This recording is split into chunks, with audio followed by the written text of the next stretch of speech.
Hello, everyone, and welcome to episode 63 of Generation GC. This one's a bonus episode, and today I am going to be talking about how I interviewed good Charlotte guitarist Billy Martin. There's no guest this time, it's just me, your host, your podcast producer, creator, and editor, Molly Hudelson. Last week, on our last regular episode, we talked about Last Night from Cardiology. In a few days, on our next regular episode, we'll be talking about a song from Youth Authority. The format of this episode is going to be quite different from the typical show format, or honestly even how any of the other bonus episodes to date have been structured, but I hope you enjoy it. A few people have asked me about my background and have been curious about it, so I hope there's interest in this. It was pretty cool for me to look back and put this all together. I'm releasing this episode now on April 26th, 2021, because this week, April 29th, 2021, marks 10 years since I launched Circles and Soundwaves and officially began my music journalism career. Although I had, some little ventures before then, but nothing too official, but that seemed like a fitting time to share this story. I know that a lot of you that listen to this show are also either working in the music industry, or you want to work in the music industry, or do something creative, so I thought I would share some light on my own background, and I also want to put it out there that I am so happy if anyone wants advice, or if you just want to connect. I may or may not have answers for you, but I'm always happy to connect and share whatever knowledge or help that I can. I love helping people out whenever I am able. So on this episode, I am basically going to go through several years of my work from April 2011 to September 2018 when I interviewed Billy, and talk about how I got that opportunity as well as how I worked on and improved my skills to become a better writer and interviewer. I was so nervous putting this one together, but it was really, really cool to look back on all of it and just kind of put into perspective a lot of things I did achieve over the past decade. And with that, a few reminders. I love having guests from all over the world and from all different backgrounds on Generation GC. If English isn't your first language, that's okay. As long as you're comfortable holding a conversation in English, you're good to go. And by the way, different backgrounds does not just mean location or ethnicity. I want to be clear that I really would like to see a varied gender and sexuality representation on this show. I want to represent fans of different ages, fans with your own unique life experiences of any sort. I know that you all will bring so many different perspectives to Generation GC. I'm also going to mention, as I have been, blacklivesmatters.card.co, antisemitism.card.co, and anti-asianviolenceresources.card.co, which are going to give you resources on how to educate yourself and how to make a difference in Black Lives Matter and anti-Semitism and the anti-Asian violence movement that is also happening right now. Per the Washington Post, as of April 16th, 2021, 986 people have been shot and killed by police in the past year. That is fatal police shootings, so that number does not include non-fatal police shootings. That does not include people that the police have killed with other means. And it's disgusting. It's super upsetting. Also, per the Washington Post, Black Americans are killed by cops at twice the rate of white Americans. Hispanic Americans are also killed at a disproportionate rate. So this is happening. This is still happening. It's happening extremely frequently, and that's not okay. On a more positive note, I wanted to say thank you once again to everyone who came to Generation GC's first birthday party on April 15th. We're going to do another Zoom hangout for sure. I think we'll do like a tea time, hangout, casual chat, cocktail hour kind of thing. I think it'll be fun. And finally, Generation GC stickers are here. If you do want a sticker, there's two things you can do. Number one, support the show on Anchor. Go to anchor.fm/GenerationGCPod and click support. Anything that comes into the show helps me keep it going. It helps me print and ship the stickers, as well as print and ship the mugs. It also helps me buy the equipment that I need for the show. Number two, you can donate to any organization listed at blacklivesmatters.card.co. Whatever you can afford to give makes such a good difference. And then you're going to send me a screenshot of either your support of the show on Anchor or your charitable donation, as well as your mailing address, and I will send you stickers. You can reach me at Generation GC Pod, P-O-D, on Facebook, Twitter, and Instagram, or you can email generationgcpod@gmail.com, and I will send you stickers. Thank you all for tuning in, and now on to episode 63. So I'm going to start at the beginning. And whenever I tell the story of how I got started in music journalism, I talk about my college experience. I was originally going to be an engineering major, biomedical engineering in particular, but I switched my major. I eventually landed on a major in psychology and a minor in marketing. I thought about taking a second minor, but that didn't happen. But I really wanted to get the most out of my college experience, so I took some electives, including history of rock and roll, which taught me that I love writing about music. I had always loved reading artist interviews. I loved the people that got to listen to albums before they came out and that got to ask bands about the albums. I just thought that was like the coolest job in the world. And then when the class ended, April 2011, I wanted to keep writing about music. I had blogged a little bit on my own before. I, wrote about shows and records, but nothing formal, nothing that I really intended to share with anyone, and quite frankly, nothing that I thought was any good. My friend Will had just started this new band, Call Me Anything, and they were looking for people to interview them. I figured I could totally interview them, but I needed some sort of platform to interview them for. And so Circles and Soundwaves was born as the platform to do that interview. Was how I, first created Circles and Soundwaves. That was the first interview that went up on the site. And I basically spent that summer 2011 developing Circles and Soundwaves, getting in the rhythm of posting news stories, learning about what kinds of news posts I wanted to write, and what to write about, what artists to pay attention to. Taking photos at shows and reviewing shows.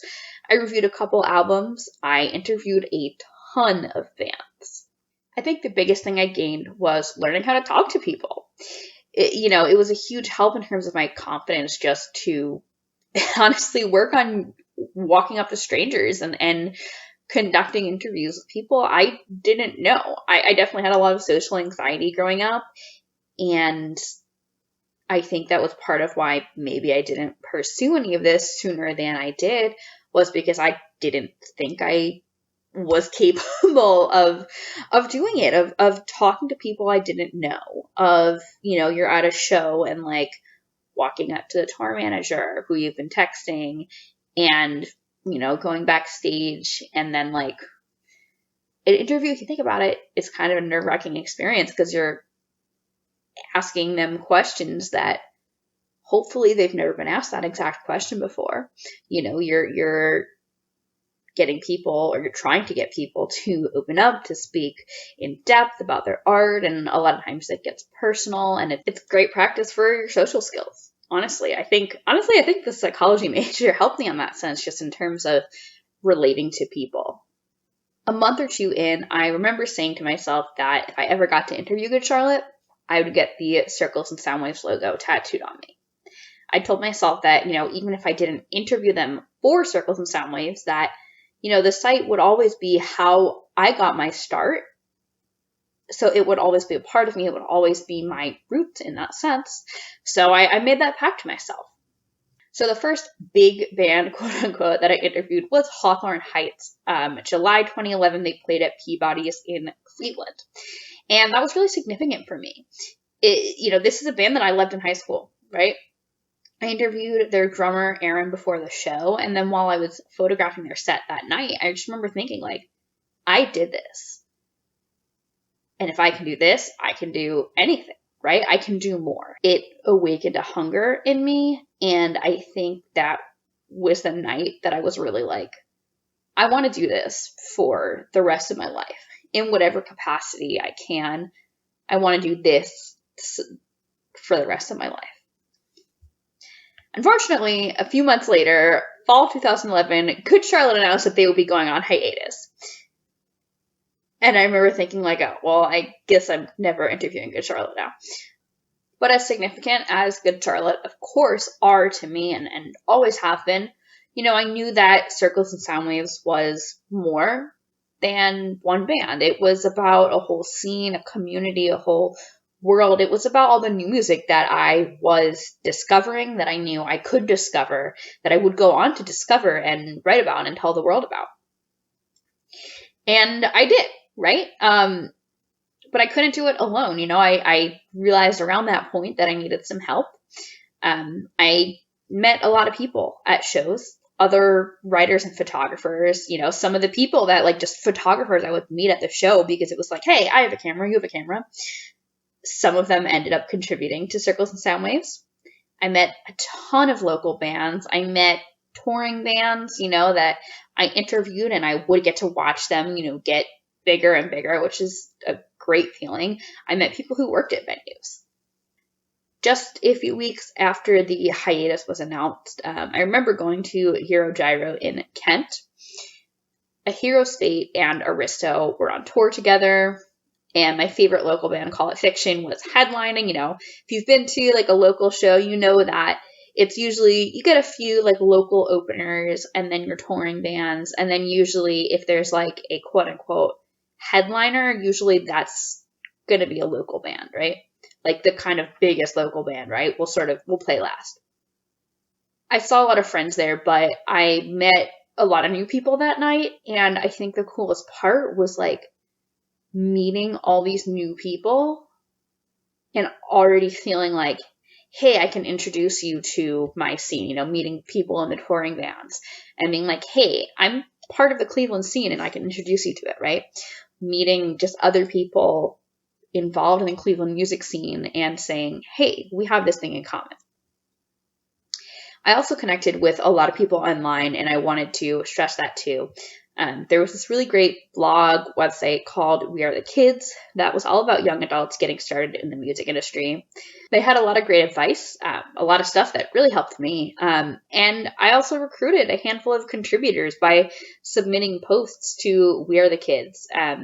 So while I was still in college, 2011 to 2013 or so, that site was a really big help to me and connected me to a couple other people that contributed to Circles and Soundwaves. In addition to that, I also, through those years, I really built up rapport with publicists. This is something that I think is very important. Communicating with a publicist for the bands that you want to interview, that you want a photo pass for, right? So they know what you're doing, and so they know that you're posting content, right? Sending them the links when things go live, telling them you're interested in covering something, getting back to them if like you're not able to cover it, but maybe you want, or maybe you're interested in talking about this band at another time, right? Being willing to check out and photograph or review or interview a brand new band that's like opening a show at a random venue on a Tuesday night. You might find something great, you might find something that's not so great, but definitely like being willing to check out, I think, kind of new bands from all these different publicists I was in touch with. I think that helped your relationship too. So I graduated college, May 2013. I went on tour pretty much right away for about 6 months. It was definitely hard to keep up with Circles and Soundwaves on the road, but you do remember feeling at that point, in the times when I was able to do something on the road. I got a couple reviews down, a couple news posts here and there. And I just remember feeling like, not only had I gotten more comfortable and confident in my skills as a writer and as a photographer, which honestly, photography, I'm pretty much entirely self-taught, YouTube, Google, but I had found my place in the music industry, and people were starting to know who I am, and they were trusting what I did and what I said, which was a cool feeling. So after I went on tour, I think it was June 2014, that I was hired by Access. They had a part-time freelance kind of role as a beat writer, photographer, so I covered pop and indie rock in the New York City area. This was a really cool opportunity. Access was a big platform. They were, the same time that I came on, they recruited beat writers in all different cities, and they would kind of assign people to different genres. So like I was pop and indie rock. I think someone was alternative, someone was metal, someone was urban hip hop, someone was country, and I think someone was like EDM. But pop and indie rock are super broad, so that left me with a ton of freedom. And I had a platform where I got paid and I could like focus on my content, right? Which was awesome. Getting paid to do that stuff was awesome. I still kept Circle and Sound Waves going. And I was also working various jobs, babysitting, dog walking. I worked at football games briefly. And Access was great. I mean, the team there, they helped me secure interviews and photo passes that I might not have been able to otherwise get. Which definitely helped me build a lot of connections. I got to cover CMJ in New York in fall 2014, which was a really crazy week. It was a lot of fun and like very social, which was great because I felt like it was just an awesome networking opportunity to meet. That week, I met so many people in person that I had corresponded with over the internet, in some cases for weeks, in some cases for like a couple of years. And it was also cool doing, for Access, a lot of pieces with pop artists and artists from other genres that were kind of on the rise. I remember interviewing Kelsey Ballerini, January 2015. She was opening for Ray Lynn. It was this free show in New Jersey, and she and her band had only played like a handful of shows at that time. And now she is like massive, headlining her own tours. She's huge. And I never would have covered a country singer on Circles and Sound Waves, right? I got to photograph Taylor Swift that summer, July 2015. The 1989 tour was at MetLife Stadium. I photographed a few EDM shows. I photographed and interviewed Grammatic, which was very cool and very different from anything else. So I felt like I really broadened my horizons during that time and got to do a lot of bucket list things. So all in all, I worked for Access for about a year and a half. And then one day, November 2015, I got an email that they were ending the Beat Writer program. So I was invited to continue contributing, and I did. There were like a couple other shows I wanted to cover that I was like, all right, whatever. But my job, as it were, my position and my pay, my regular pay, was gone. The very next day, like I swear it must have been like exactly 24 hours, Good Charlotte announced their return from hiatus. And it was like, all right, I've just lost this job, but maybe everything is actually all right in the world.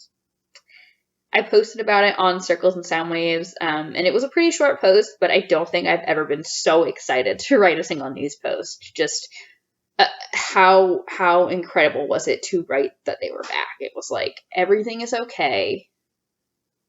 Everything will be okay.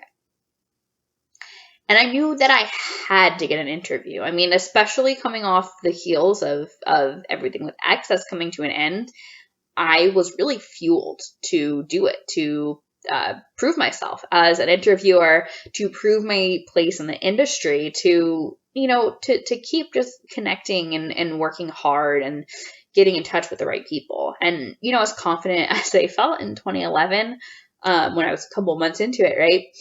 I knew that by 2015, I was a better writer. I was a better interviewer. I was much more established professionally. Youth Authority, which was the band's comeback album, their 6th album overall, came out in July 2016 during Warped Tour, and I was on Warped Tour that whole summer. And I remember emailing, it was either their publicist at the time, or it might have just been whoever was kind of running the Warped Tour press, to see if they were available for interviews, but we were not able to make it happen. Warped Tour is a pretty crazy time, and it's getting to cover Warped Tour and do interviews and be in the press room was such a wild experience. Like it's kind of chaotic, but I loved it. But definitely seeing how intense a day at Warped Tour could be, like obviously it's understandable. Some bands just don't want to be a part of doing press on Warped Tour. I get it. I reached out a few more times, trying to make an interview happen with Good Charlotte. Whenever something happened, like new music video, whatever, whenever they had a show in my area, I reached out, I'd try, but it didn't happen just yet.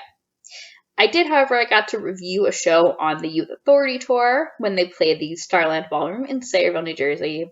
And I also got to photograph them a few times. I photographed them a bunch of times on Warped Tour. Shout out, by the way, to Nikki Perry, who I met when we were photographing the Indianapolis date. She was on the show talking about moving on last fall. And a few other times after I got to photograph Good Charlotte as well, like the May 2017, little Northeast run that they did in Stroudsburg, Pennsylvania, and the final Webster Hall show that summer. Also in the summer of 2017, I had connected with some of the folks at Substream magazine, and they were in need of contributors, and they asked me to come on board. I said yes. Substream was a great experience for a lot of reasons. Number one, similar to Access, I covered a lot of artists that I wouldn't have covered on Circles and Sound Waves due to genre. They had a slightly different coverage focus than I was doing on Circles and Sound Waves. Number two, it's a big outlet which has a great reputation in this scene, and that definitely helped my reach and who I was able to interview. And number three, I felt like I really had this community aspect in terms of the team. It was a smaller team than Access. Access had so many people contributing for them that we weren't really in touch as a group. But at Substream, I felt like, the writers, photographers, and editors were always just in touch with each other. So I was able to bounce ideas off of other people. I could see what other people were working on. And I also felt like I got a lot of direct feedback on my work at Substream. Feedback on the stories themselves, as well as advice on how to choose the header photo for your article, how to time interview requests and interviews when you want to interview a band about an album that isn't out yet. A big thing I learned at my time at Substream and really improved on over that couple of years is writing a feature style article about my interviews as opposed to doing a straight Q&A style, where you're just listing question, answer, question, answer. I think the first one of these that I did was my interview with Cash Cash. So that happened super last minute, and I remember feeling like I hadn't prepared that much because I didn't really think it would happen. It was this crazy setting at Billboard Music Festival. I spoke to them for maybe 9 minutes, and we had this terrible background noise from a yacht party that was 10 feet away. And then I had to turn this 9-minute interview into a 1,500 word story for the print magazine.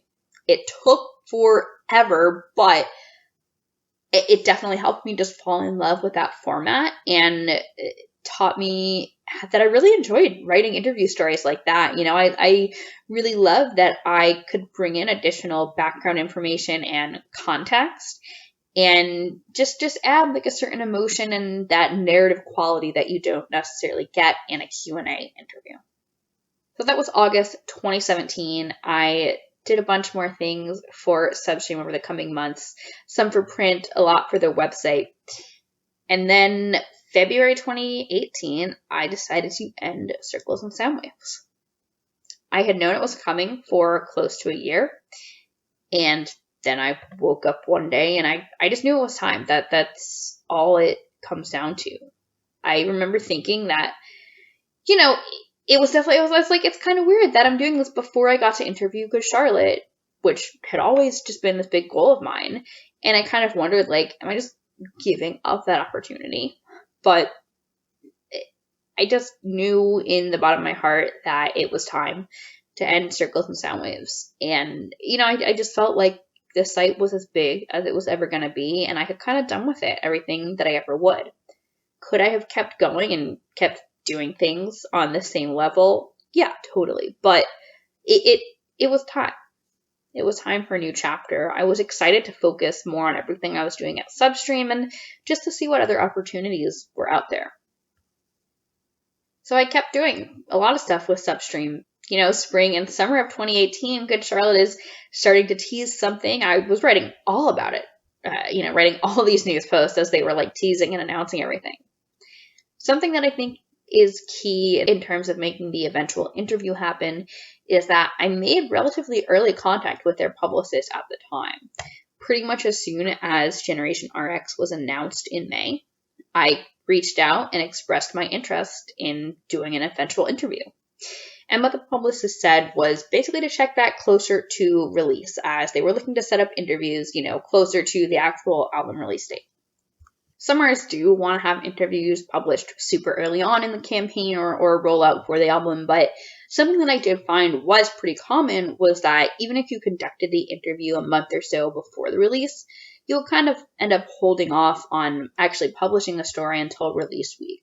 And this obviously varies. It is not set in stone. Every artist has their own press strategy for how they want to time interviews and press. Every publicist has their own way of going about things. And of course, you might want certain publications doing interviews super early. You might want to focus on other publications at a different time in the release cycle. I mean, definitely there were interviews out there before I did, just in terms of how things were working, right? So I stayed in touch with Good Charlotte's publicist, kept sending them all the links to all the news posts I did, everything I was writing leading up to the album release, and they actually sent me the album as an advance in July or August. Super exciting, obviously, to get to hear it before the rest of the world did. And then maybe a week or two before the album was going to come out in September, I reached back out. And the publicist told me that Billy might have some time for interviews the following week. Now, this was pretty late in the week, right? And so I basically spent the whole weekend researching and preparing for an interview that, at the time, I didn't know for sure if it would happen.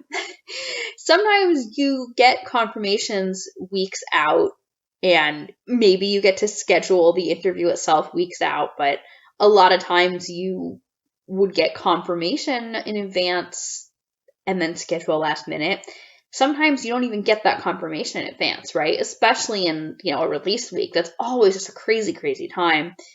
You're preparing and researching and writing questions sometimes before you know exactly when and if an interview will happen, just because you want to be ready when it happens, right?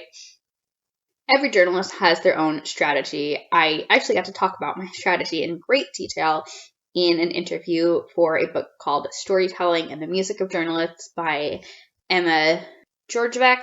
Hope I'm saying that right, Emma. But my strategy, I think, for this, and a strategy I pretty commonly take, is listening to the music a ton, taking notes as I'm listening to albums, taking notes through the new albums, reading and watching a lot of interviews that the artist has done, really wanting to get to know them. And I was really excited that I might be talking to Billy, because at the time, he hadn't really spoken much on the upcoming album. Everything I'd really seen leading up to Gen RX was mostly the twins. So that was pretty cool, because I was like, all right, I'm going to talk to a member of the band that hasn't gotten to speak as much on this album yet.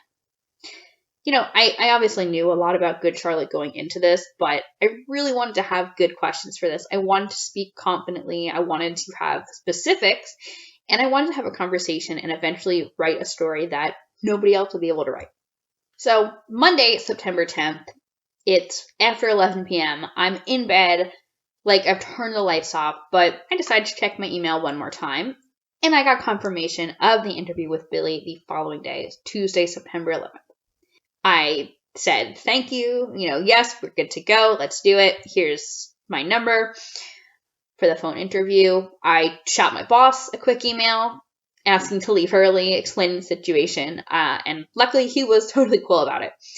So Tuesday morning, I go into work, I work, most of my normal day. I only had to leave a little bit early. I drive home, and then I do this interview with Billy over the phone. I definitely had nerves going into it. This is something that I've been trying to do for a long time, and I want to do a good job. But I also was really excited because I knew that I knew my stuff. I knew I was going to rock it. I was confident. I felt great going into it. Billy and I talked for a little over 20 minutes. I thanked him for a great interview, shot off an email to the publicist, and I definitely celebrated. I was feeling excited and I was feeling proud. That's the biggest thing. I was feeling proud. Something I've been wanting to do for years and years and years happened. Now, this is Tuesday, and the album was coming out on Friday, September 14th. And I wanted my piece to go up the day the album was released, which meant that I basically had till Thursday night, the 13th, to finish it, so an editor could look over what I'd written and get it set and push it live. So Tuesday night, I transcribed the interview. I worked on an outline of my story. I'm very methodical and structured in my writing, right? I transcribed the interview. I essentially outlined everything said in conversation, as well as outlining my own notes that I had on the subject in the album. I color code everything, and then I kind of play around and build it into a story and start drafting. Wednesday, I wrote my draft. Thursday night, I revised it. I got everything set in WordPress with, photos, and I embedded videos, looked over it again. And then Friday morning, the album came out and my story went live. It was a pretty cool feeling. I posted it on my socials. I'm pretty sure I texted it to every person I know.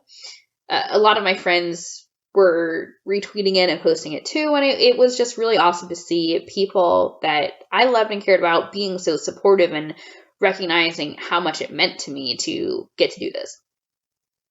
And it was just it was a great feeling to say that I interviewed Good Charlotte. I interviewed my favorite band. Something that I wanted to do for many years. I made that happen.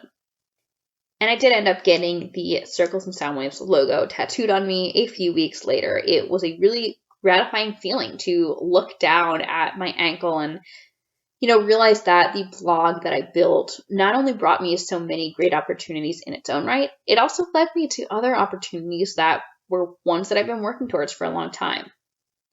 I think it goes to show that if you want to do something, you can set your mind to it, you can make it happen. You work on it, you work on your skills, you work on building the connections and professional relationships that you need to make it happen, and you don't give up.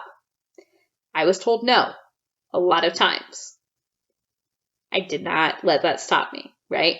There were a lot of people who didn't believe in me as a writer, as a photographer, that didn't believe in what I was doing with Circles and Sound Waves, that didn't believe I would ever get published elsewhere or ever write for any other outlet. But I had a drive to do it, and I kept doing it.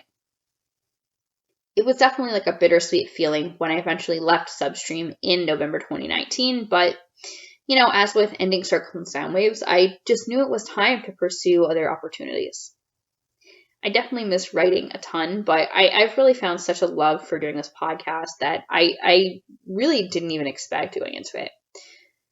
Just as my goal as a writer, has always been to use my unique voice to write stories nobody else can write. My goal with this podcast is to continue using my voice to share things that I find interesting about Good Charlotte's history and career, to help people also share their own stories. And I think the coolest part is that when you are so honest and when you're so clear on hey, this is my voice and this is what I found interesting, people connect with it. The title of my interview with Billy, the title of that article was Interview. Billy Martin of Good Charlotte talks fan-driven new record at Generation RX. And then I had in the subheader a quote where he said that it's crazy to think that we're that band. You don't realize that you're somebody's favorite band. Everybody has a favorite band. If you love music, you have a favorite band. And it's cool to think that we're so many different people's favorite band. So knowing that I was able to do, that interview, to get that quote, to tell that story, that was a pretty great feeling. I felt like nobody else could do that. As we begin to wrap up, I guess I just wanted to leave everyone with some advice. If you're listening to this and you want to pursue something creatively, do it. My biggest advice for anyone doing anything creative, whether that's a podcast or making music or graphic design, whatever it is, love the process. If you love the process, if you love the act of creating, even if no one's paying attention, even if no one likes it, if you find joy in the act of just doing something for its own sake, you're good. You're going to have a much better time at keeping at it if you love what you're doing and you don't just love the praise and the feedback, and you'll be less likely to burn out too. If you're listening to this and you want to pursue a career in the music or entertainment industry, do it. Sometimes making your own opportunities can teach you a whole lot, but you can also learn a lot from working with other people. The reality is that for a lot of people, you're balancing what you're doing creatively, or you're balancing what you're trying to do in the music industry along with a day job, maybe also school, right? And as well as whatever other life responsibilities you have. I have this podcast. I also have a full-time day job in the music industry. So my schedule is definitely pretty busy, but I love it. Time management is really key. I schedule everything. And I've always kind of been this way. I've always been balancing, whatever I'm doing outside of work and school with, work and school. Answer emails on the calendar, put script podcast intro, and reach out to next week's guest. Block off an hour or two for photo editing when I was editing photos. I only know my life experience. I don't know anyone else's life experience. I don't have the answers to everything, but if anyone ever has questions or is interested in pursuing something in the entertainment industry or something creative, if you just want some advice, hey, reach out. I would love to talk to you. I'm always trying to encourage other people, and I always want to support other independent creatives. This has been a really fun podcast to do. I really, really hope you enjoyed it. I love getting meta like this. And I just really enjoyed looking back at how I have gotten to make certain things happen. And I hope that you enjoyed listening to this. Now, last words about the interview. I mean, of course I'm biased because I love the subject matter so much, but this is truly one of my absolute favorite things I've ever written. I felt like I told a story that put where the band were presently in 2018 into context with their history and what just made them important to so many people. Finally, as we head out, my song recommendation that I'm going to add to the Generation GC and Friends Spotify playlist is Perfume by Dwayne, featuring Austin Knight of Waterparks. It's a great song, and I can't wait to hear more from Dwayne. Also super excited for the Waterparks album. Well, thank you everyone so much for tuning in. Last week, on our last regular episode, we talked about Last Night from Cardiology, and then next week, on our next regular episode, we'll be talking about a song from Youth Authority. My name is Molly Hudelson. I have been your host. You can follow Generation GC at Generation GC Pod, POD, on Facebook, Twitter, and Instagram. You can also follow me, Molly, at M Hudelson, MHUDELSON, on Twitter and Instagram. Thank you for tuning into the show. If you haven't already, please join the Generation GC fam group on Facebook. Connect, hang out. It'll be a good time. Please make sure to follow the show, subscribe wherever you listen, and rate and leave a review on Apple Podcasts. Thank you everyone for tuning in. Talk to you next week.